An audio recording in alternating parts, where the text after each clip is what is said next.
করতে হবে।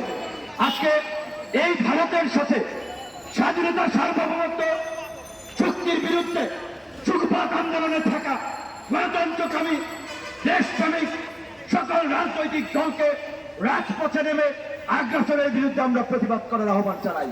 শেখ হাসিনা সরকারকে স্পষ্টভাবে বলে দিতে চাই, এতদিন যা করেছেন বাংলাদেশের বুকের মধ্যে দিয়ে ভারতীয় রেল লাইন যাবে না।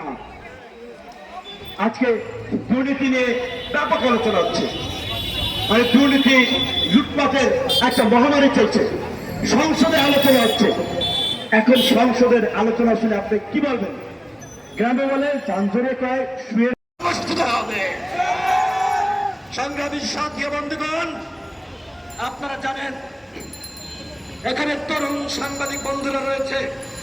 আমরা যখন 28 অক্টোবরের পরে এই ঢাকায় সবার মধ্যে ভয় আতঙ্ক, যখন বড় দলগুলো রাজপথে কর্মসূচি পালন করতে পারছে না, তখন গণ অধিকার পরিষদ